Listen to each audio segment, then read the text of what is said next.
ದೇಶಾದ್ಯಂತ ಎಸ್ಡಿಪಿಐ ಕಚೇರಿಗಳ ಮೇಲೆ ಇಡಿ ದಾಳಿ ನಡೀತಾ ಇದೆ. ರಾಜ್ಯದಲ್ಲಿ ಬೆಂಗಳೂರು ಸೇರಿದಂತೆ 11 ಕಡೆ ಏಕಕಾಲದಲ್ಲಿ ರೇಡ್ ನಡೆದಿರೋದು. ದೆಹಲಿಯಲ್ಲಿ ಮುಖ್ಯ ಕಚೇರಿ ಸೇರಿದಂತೆ ದೇಶದೆಲ್ಲೆಡೆ ಶೋಧ ಕಾರ್ಯವನ್ನ ಲೋಕಾಯುಕ್ತ ಅಧಿಕಾರಿಗಳು ಮುಂದುವರಿಸಿದ್ದಾರೆ.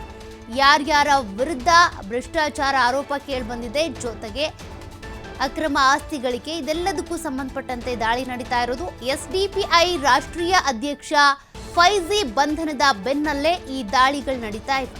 ಕರ್ನಾಟಕ, ಆಂಧ್ರಪ್ರದೇಶ, ತಮಿಳುನಾಡು, ಜಾರ್ಖಂಡ್ ಹಾಗೂ ಯುಪಿ, ರಾಜಸ್ಥಾನ ಸೇರಿದಂತೆ ಹಲವೆಡೆ ಇಡಿ ಅಧಿಕಾರಿಗಳು ದಾಳಿ ನಡೆಸ್ತಾ ಇದ್ದಾರೆ. ಬೆಂಗಳೂರು, ಕೇರಳದ ತ್ರಿವಾಂಡಪುರಂ ಹಾಗೂ ಮಲ್ಲಪುರಂ ಮತ್ತು ಥಾಣೆ, ಚೆನ್ನೈ, ಪಾಕೂರ್, ಕೋಲ್ಕತ್ತಾ, ಲಕ್ನೋ, ಜೈಪುರದ ಕಚೇರಿಗಳ ಮೇಲೆ ದಾಳಿ ಮಾಡಿ ಪರಿಶೀಲನೆ ಮಾಡ್ತಿದ್ದಾರೆ ಇಡಿ ಅಧಿಕಾರಿಗಳು. ಅಕ್ರಮ ಹಣ ವರ್ಗಾವಣೆ ಆರೋಪದಲ್ಲಿ ಫೈಜಿ ಬಂಧನ ಆಗಿದೆ. ಅದರ ಬೆನ್ನಲ್ಲೇ ಈಗ ಪಿಎಫ್ಐ ಸಂಘಟನೆ ನಿಷೇಧದ ನಂತರ ಎಸ್ಡಿಪಿಐ ಅಕೌಂಟ್ಗಳಿಗೆ ಹಣ ಬರ್ತಾ ಇತ್ತು ಅನ್ನುವಂಥ ಮಾಹಿತಿ ಸಿಕ್ಕಿದೆ. ಹೀಗಾಗಿ ವಿದೇಶಗಳಿಂದ ಹಣ ವರ್ಗಾವಣೆ ಆಗ್ತಿದ್ದರ ಬಗ್ಗೆ ಮಾಹಿತಿ ಗೊತ್ತಾಗ್ತಾ ಇದ್ದಂತೆ ದೇಶದ ಪ್ರಮುಖ ಎಸ್ಡಿಪಿಐ ಕಚೇರಿಗಳ ಮೇಲೆ ಇಡಿ ಅಧಿಕಾರಿಗಳು ತಮ್ಮ ದಾಳಿ ಮುಂದುವರಿಸಿದ್ದಾರೆ. ಕರ್ನಾಟಕ ರಾಜ್ಯದಲ್ಲಿ ಒಂದ್ ಕಡೆ ಲೋಕಾಯುಕ್ತ ದಾಳಿ, ದೇಶದಾದ್ಯಂತ ವಿವಿಧ ರಾಜ್ಯಗಳಲ್ಲಿ ಮತ್ತೊಂದು ಕಡೆ ಇಡಿ ಅಧಿಕಾರಿಗಳ ದಾಳಿ ಮುಂದುವರೆದಿದೆ. ಫೈಜಿ ಬಂಧನದ ಬೆನ್ನಲ್ಲೇ ಒಂದಷ್ಟು ದೂರುಗಳು ಕೇಳಿಬಂದಿದ್ವು ಅಕ್ರಮಕ್ಕೆ ಸಂಬಂಧಪಟ್ಟಂತೆ, ಜೊತೆಗೆ ಹಣ ವರ್ಗಾವಣೆಗೆ ಸಂಬಂಧಪಟ್ಟಂತೆ.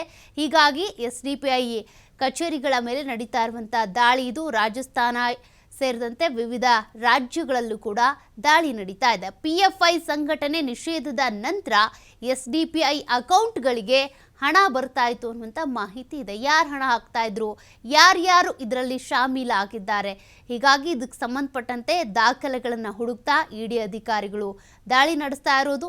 ಈಗಾಗಲೇ ಫೈಜಿ ಬಂಧನ ಆಗಿದೆ ಅಕ್ರಮ ಹಣ ವರ್ಗಾವಣೆ ಕೇಸಿಗೆ ಸಂಬಂಧಪಟ್ಟಂತೆ. ಈಗ ಇಡಿ ಅಧಿಕಾರಿಗಳು ಬೆಂಗಳೂರು, ಕೇರಳದ ತ್ರಿವಾಂಡಪುರಂ ಇರ್ಬೋದು, ಮಲಪ್ಪುರಂ, ಥಾಣೆ, ಚೆನ್ನೈ, ಪಾಕೂರ್, ಕೋಲ್ಕತ್ತಾ, ಲಕ್ನೋ, ಜೈಪುರದ ಕಚೇರಿಗಳ ಮೇಲೆ ದಾಳಿ ನಡೆಸ್ತಾ ಇದ್ದಾರೆ.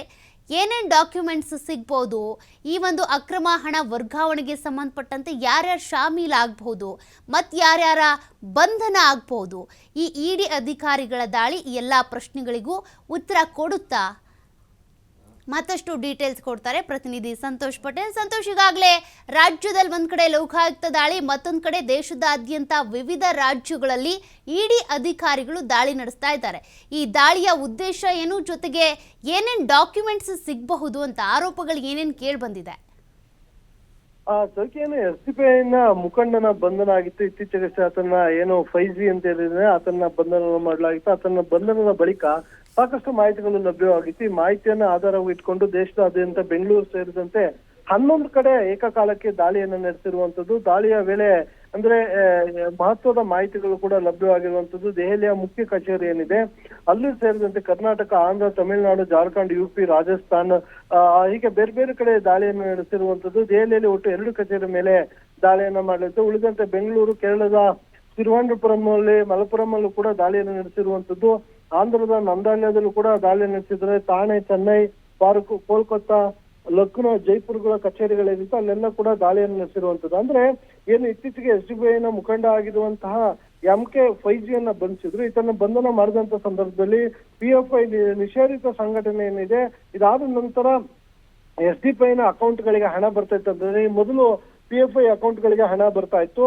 ಸೊ ಈ ವಿದೇಶಗಳಿಂದ ಏನು ಹಣ ಇವರಿಗೆ ಬರ್ತಾ ಇತ್ತು, ಈ ಹಣದ ಮೂಲ ಯಾವುದು, ಯಾವ ಕಾರಣಕ್ಕಾಗಿ ಬರ್ತಾ ಇತ್ತು, ಎಲ್ಲಿಂದ ಬರ್ತಾ ಇತ್ತು ಅನ್ನೋದು ಇಲ್ಲಿ ಪ್ರಮುಖವಾಗುತ್ತೆ. ಈ ಪಿಎಫ್ಐ ನಿಷೇಧಿತ ಸಂಘಟನೆ ಆದ ಬೆನ್ನಲ್ಲೇ ಸೊ ಅದನ್ನ ನಿಷೇಧವನ್ನು ಮಾಡಲಾಗಿದೆ. ಎಲ್ಲೂ ಕೂಡ ಅದು ಆಕ್ಟಿವ್ ಆಗಿರೋದಿಲ್ಲ. ಹೀಗಾಗಿ ಎಸ್ಡಿಪಿಐ ಅವರು ಅದಾದ ನಂತರ ಇದರಲ್ಲಿ ಆಕ್ಟಿವ್ ಆಗಿದ್ದಾರೆ ಅಂತ ಆರೋಪಗಳು ಕೇಳಿ ಬಂದಿತ್ತು. ಅವರ ಅಕೌಂಟ್ಗಳು ಕೂಡ ಸಾಕಷ್ಟು ಹಣ ಬಂದಿತ್ತು.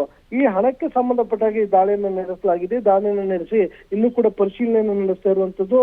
ಬೆಂಗಳೂರಿನ ಏನು ಹಲಸೂರುಗೇಟ್ ಪೊಲೀಸ್ ಠಾಣೆ ಹಿಂಭಾಗ ಇರುವಂತ ಕಚೇರಿ ಏನಿತ್ತು ಅಲ್ಲೂ ಕೂಡ ಈ ದಾಳಿಯನ್ನು ನಡೆಸಲಾಗಿದೆ. ಒಟ್ಟಾರೆಯಾಗಿ ಅಕ್ರಮವಾಗಿ ಹಣ ವರ್ಗಾವಣೆ ಆಗಿರುವ ಹಿನ್ನೆಲೆಯಲ್ಲಿ ಈ ಹಣವನ್ನ ಯಾವ ಕಾರಣಕ್ಕೆ ಅಂದ್ರೆ ದೇಶ ವಿರೋಧಿ ಚಟುವಟಿಕೆಗಳಿಗೆ ಬಳಸಿರುವಂತದ್ದ, ಇಲ್ಲ ವಿಧ್ವಂಸಕ ಕೃತ್ಯಗಳನ್ನು ಬಳಸ್ಲಿಕ್ಕ, ಯಾವ ಕಾರಣಕ್ಕಾಗಿ ಇಂತಹ ಹಣಗಳು ಬರ್ತಾ ಇದೆ ಅಂತ ಅನುಮಾನಗಳಿದೆ. ಈ ಒಂದು ಅನುಮಾನದ ಹಿನ್ನೆಲೆ ಈ ದಾಳಿಯನ್ನು ನಡೆಸಲಾಗಿದೆ. ದಾಳಿಯನ್ನು ನಡೆಸಿ ಪರಿಶೀಲನೆ ಮುಂದುವರಿಸಿರುವಂತದ್ದು.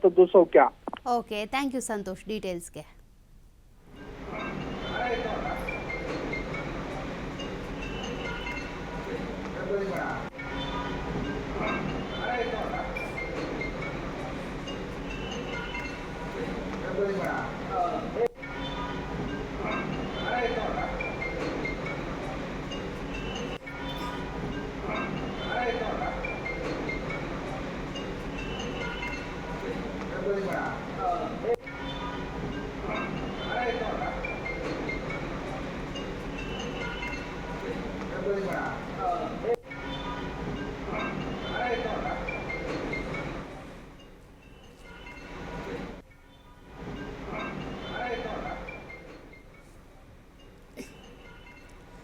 ಎಸ್ ನೋಡಿ, ಇತ್ತೀಚೆಗಷ್ಟೇ SDPI ಅಧ್ಯಕ್ಷ ಫೈಜಿಯವರ ಬಂಧನ ಆಗಿತ್ತು. ಅದರ ಬೆನ್ನಲ್ಲೇ ಈಗ ಒಂದಷ್ಟು ಅಕೌಂಟ್ಗಳಿಗೆ ಹಣ ಬರ್ತಾ ಇತ್ತು. ಹಣದ ಮೂಲ ಏನು, ಯಾರು ಹಣವನ್ನು ಟ್ರಾನ್ಸ್ಫರ್ ಮಾಡ್ತಾ ಇರೋದು, ಜೊತೆಗೆ ಇವರ ಜಾಲ ಇನ್ನು ಎಲ್ಲೆಲ್ಲಿದೆ, ಜೊತೆಗೆ ಈ ದೇಶ ವಿರೋಧಿ ಚಟುವಟಿಕೆಗಳಿಗೆ ಈ ಹಣವನ್ನು ಬಳಸಲಾಗ್ತಾ ಇದೆಯಾ, ಯಾತಕ್ಕಾಗಿ ಹಣವನ್ನು ಕೊಡ್ತಾ ಇದ್ದಾರೆ, ಒಂದಷ್ಟು ಕೋಡ್ ವರ್ಡ್ಸ್ ಇರ್ತವೆ. ಅದೆಲ್ಲವೂ ಕೂಡ ಎಲ್ರಿಗೂ ಅರ್ಥ ಆಗಲ್ಲ. ಹಾಗಾಗಿ ಇದೆಲ್ಲವನ್ನು ತಿಳ್ಕೊಳ್ಬೇಕು, ದೇಶ ವಿರೋಧಿ ಚಟುವಟಿಕೆಗಳಿಗೆ ಕಡಿವಾಣ ಹಾಕಬೇಕು ಅನ್ನುವಂಥ ನಿಟ್ಟಿನಲ್ಲಿ ಇಡಿ ಅಧಿಕಾರಿಗಳು ನಡೆಸ್ತಾ ಇರುವಂಥ ದಾಳಿ ಇದು.